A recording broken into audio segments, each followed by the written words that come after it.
श्री शिवाय नमस्तुभ्यम। दोस्तों, आप सभी लोग जानते हैं कि यह श्राद्ध पक्ष की एकादशी 10 अक्टूबर 2023 को यहाँ पर पड़ रही है। और दोस्तों, ये श्राद्ध पक्ष की इंदिरा एकादशी है। इसका महत्व बहुत बड़ा होता है और श्राद्ध पक्ष की एकादशी के दिन किया गया कोई भी उपाय का जो फल है वो आपको बहुत जल्दी और बहुत बड़ा होकर मिलता है। तो आज की इस वीडियो में हम आपको 10 अक्टूबर इस श्राद्ध पक्ष की इंदिरा एकादशी के उपाय बताएंगे। साथ ही में दोस्तों 11 अक्टूबर जिस दिन है द्वादशी तिथि, वो भी श्राद्ध पक्ष की, उस दिन के भी हम आप लोगों को यहाँ पर विशेष उपाय बताएंगे। तो दोस्तों, सबसे पहले जो हम आपको उपाय बताएंगे, ये बताएंगे हम आपको 3 सफ़ेद फूल और 3 चावल के दाने वाला उपाय। अब दोस्तों, यह उपाय पता है बहुत ही ज़्यादा बड़ा और विशेष उपाय है जो कि सिर्फ इस श्राद्ध पक्ष में आप लोगों को करना है। ठीक है, अब ये उपाय किस लिए करना है और किसको करना है, सबसे पहले आप लोग वो बात समझ लो। देखो, यह जो उपाय है ना, ये माताओं बहनों के लिए करना है जिनके बच्चे सफल नहीं हो पा रहे हैं। आजकल बहुत सारे ऐसे बच्चे हैं जिनकी नौकरी नहीं लग रही है, जिनको परीक्षा में सफलता नहीं मिल पा रही है, जो कि कंपटीशन की तैयारी कर रहे हैं, उन्हें उसमें सफलता नहीं मिल पा रही है। ठीक है, और माताएं बहनें घर में जो मम्मियाँ रहती हैं वो बहुत ज़्यादा परेशान रहती हैं कि उनके बच्चों की नौकरी नहीं लग रही है, वो सफल नहीं हो पा रहे हैं।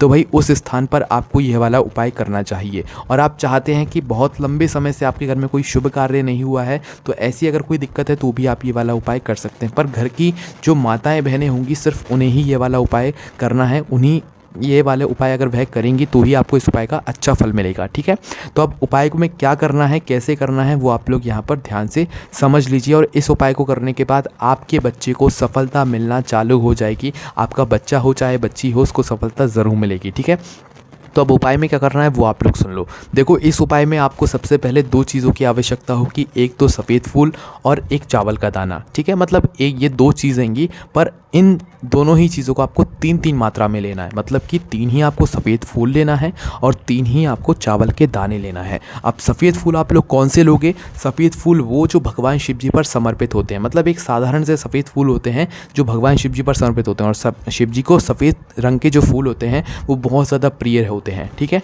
तो वो फूल आप लोग लेना है इस उपाय में जो भगवान शिव जी पर समर्पित होते हों। तो 3 सफ़ेद फूल आपको लेना है और 3 चावल के दाने लेना है। अभी जो 3 चावल के दाने आप लोग लोगे ना, इन 3 चावल के दानों में से एक भी दाना टूटा हुआ बिल्कुल भी नहीं होना चाहिए। क्या नहीं होना चाहिए? टूटा हुआ नहीं होना चाहिए। तो 3 चावल के दाने। ठीक है, तो 3 सफ़ेद फूल और 3 चावल के दाने आप लोगों ने लिए। अब आपको लेनी है खाली कटोरी। ठीक है, जो पूजन वाले कार्यों में आप इस्तेमाल करते हो, या कोई सी भी घर की भी रसोई घर की कटोरी आप लोग ले सकते हैं। तो उस खाली कटोरी के अंदर आपको रखने हैं 3 सफ़ेद फूल और 3 चावल के दाने। क्या रखने हैं? 3 सफ़ेद फूल और 3 चावल के दाने। ये दोनों चीज़ें इस खाली कटोरी के अंदर रख के आपको क्या करना है कि आपके घर का जो दरवाज़ा है, मतलब कि आपके घर का एक मेन दरवाज़ा होता है, एक आपके घर का गेट वाला दरवाज़ा होता है। तो आपको करना क्या है कि मेन दरवाजे को छोड़कर आपके घर का जो कमरे वाला दरवाज़ा होगा, जो मेन दरवाज़ा होगा, जिस दरवाजे से आप अपने घर के अंदर प्रवेश करते हैं, उस दरवाजे की अंदर की ओर क्या करना है, उस दरवाजे के अंदर की ओर थोड़ा सा आगे जाकर, मतलब थोड़ा सा अंदर की ओर जाकर किसी स्थान पर, एक अच्छे से स्थान पर आपको इस कटोरी को रख देना है, जिस कटोरी के अंदर आपने 3 सफ़ेद फूल और 3 चावल के दाने रखे हुए हैं। ठीक है, कहाँ पर? थोड़ा अपने दरवाजे से अंदर की ओर आकर, है ना, जहाँ पर कोई आपकी मतलब टेबल रखी हो या कोई फ़ोटो वगैरह लगी हो, उस स्थान पर आपको यह वाली कटोरी को वहाँ पर रख देना है। ठीक है, अब दोस्तों ध्यान में क्या बात रखनी है वो आप सुनो। देखो, जब आप इस कटोरी को उस स्थान पर दरवाजे से थोड़ा अंदर आकर रखोगे ना, तो उस समय आपको 3 नामों का स्मरण ज़रूर करना है। मतलब 3 नाम अपने मुख से उस समय बोलना है। ठीक है, वो कौन से नाम हैं? वो ये तीनों ही नाम पितरों की कन्याओं के हैं। ठीक है, अब ये तीनों नाम कौन से हैं? वो नाम है मैना, धन्या और कला। कौन से हैं? मैना, धन्या और कला। आखिरी वाला जो नाम है वो कला है। तो आपको इस कटोरी को उस स्थान पर रखते समय मैना, धन्या और कला का नाम लेते हुए इस कटोरी को वहाँ पर आपको रख देना है। रख दिया आप लोगों ने। अब इस कटोरी को अपने दरवाजे के अंदर की साइड रखने के बाद कुछ समय से वहाँ पर रखी रहने दो। कितने समय? लगभग आप समझ सकते हो 5 मिनट, है ना, 5 से 10 मिनट तक, और ज़्यादा रख सकते हो तो भाई 20 मिनट तक आप लोग चाहो तो रख सकते हो। पर कुछ समय आपको इस कटोरी के अंदर जो आपने 3 सफ़ेद फूल और 3 चावल के दाने रखे हैं, या आपके घर के मुख्य द्वार के अंदर की साइड रखे होने चाहिए। ठीक है, तो 5 से 10 मिनट रुक जाना, और जब तक आप अपने काम वगैरह कर लेना, इस कटोरी को वहीं पर रखे रहने देना। पर मैना, धन्या और कला का नाम लेकर ही रखना, तभी उपाय अच्छे से काम करेगा, है ना। तो आपने 5-10 मिनट आपके हो गए। अब 5 से 10 मिनट के बाद आपको क्या करना है, मैना, धनिया और कला का नाम लेकर ही इस कटोरी को वहाँ से उठाना है, जहाँ पर आपने अपने दरवाजे से अंदर आकर रखी हुई थी ना अभी, इसी कटोरी को मैना, धनिया और कला के नाम से उठा लेना है। और इस कटोरी को लेकर सीधा आपको पहुँचना है भगवान शिव जी के मंदिर में। कहाँ पर पहुँचना है, इस कटोरी को वैसा का वैसा ही उठाकर मैना, धनिया, कला का नाम लेते हुए सीधा पहुँच जाना है भगवान शिव जी के मंदिर में। शिव जी के मंदिर में जैसे ही आप लोग पहुँचो तो सीधा आपको भगवान शिव जी के पास नहीं जाना है इस उपाय को पूरा करने के लिए।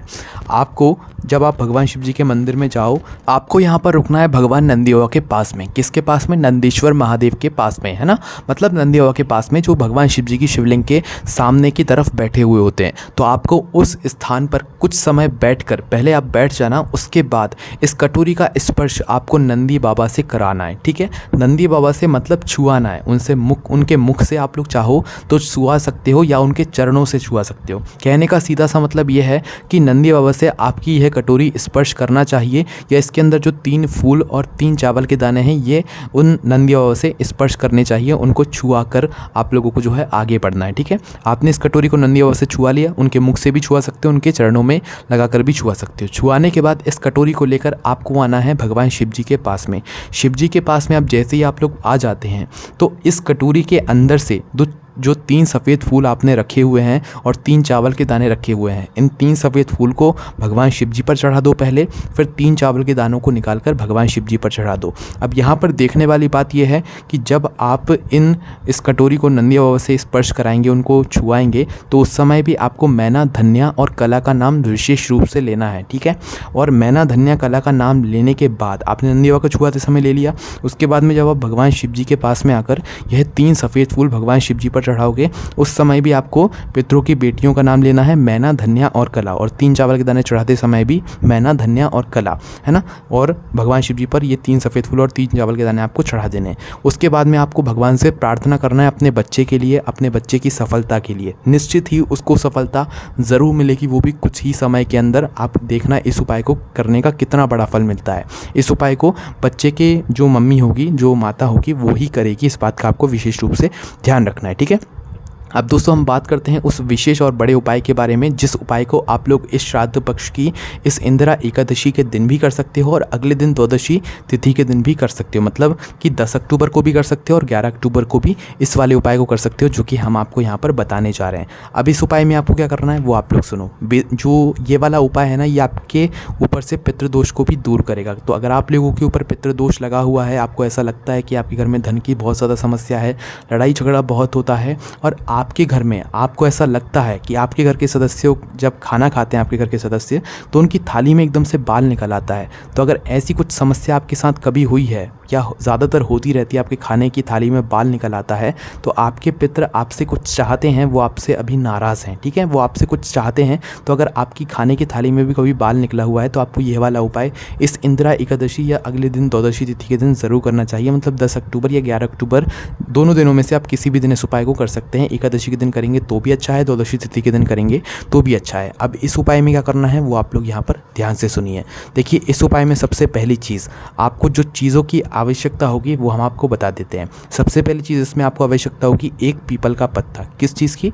एक पीपल के पत्ते की, है ना। तो एक पीपल का पत्ता आपको लेना है। उस पीपल के पत्ते के ऊपर आपको क्या करना है कि शहद की 7 बिंदी लगानी है। कितनी बिंदी लगानी है? 7। तो शहद थोड़ा सा लेना पूजा वाला, और एक पीपल के पत्ते के ऊपर उसकी 7 बिंदियाँ जो है अपनी उंगली से ही लगा देना। 7 बिंदी। 7 बिंदी लगाने के बाद थोड़ा सा पीला चंदन लेना, थोड़ा सा पीले चंदन का टीका या पीला चंदन थोड़ा सा जो है उस पीपल के पत्ते के ऊपर आप लोग 7 बिंदियाँ लगाने के बाद लगा देना। उसके बाद में 7 चावल के दाने, 7 अक्षत के दाने, है ना, मतलब चावल के दाने एक ही बात है, अक्षत और चावल। तो 7 चावल के दाने जो कि टूटे हुए ना हो, आँखें हों, साबुत हों, 7 चावल के दाने भी आपको उस पीपल के पत्ते के ऊपर रख देना है। उसके बाद में एक जौ आप लोग जानते हैं पूजन में इस्तेमाल होती है, तो एक जौ, और उसके बाद में आखिरी में थोड़ी सी काली तिल।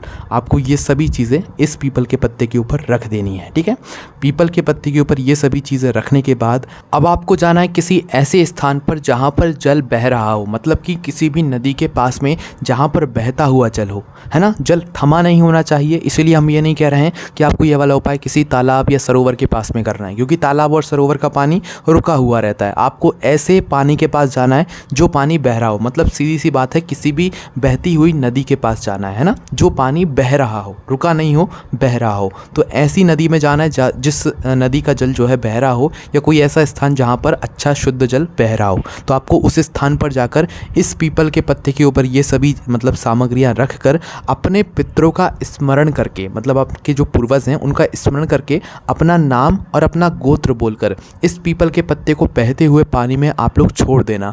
मात्र बहते हुए पानी में इस पीपल के पत्ते को छोड़ने के बाद हाथ जोड़ के प्रार्थना कर लेना, अपने पितरों से आशीर्वाद प्राप्त कर लेना। उसके बाद चमत्कार देखना कि आपके साथ क्या क्या होता है, और आपके जीवन में जो भी दुख और समस्याएं आ रही होंगी ना, वो धीरे धीरे करके दूर हो जाएंगी, है ना। तो आप इस उपाय को भी ज़रूर करके देखिएगा, है ना। और आपका इस उपाय करने के बाद पितृदोष भी दूर हो जाएगा। आपको कोई भी समस्या आती है उपाय करने में, आप हमसे कमेंट करके पूछ सकते हैं। बाकी हमारी वेबसाइट भोलेनाथभक्ति.com पर भी आपको ये सारे उपाय देखने के लिए मिल जाएंगे। बाकी कोई भी समस्या है आप हमसे कमेंट करके पूछ सकते हैं। ओम नमः शिवाय, जय भोले बाबा, श्री शिवाय, नमस्तुभ्यं।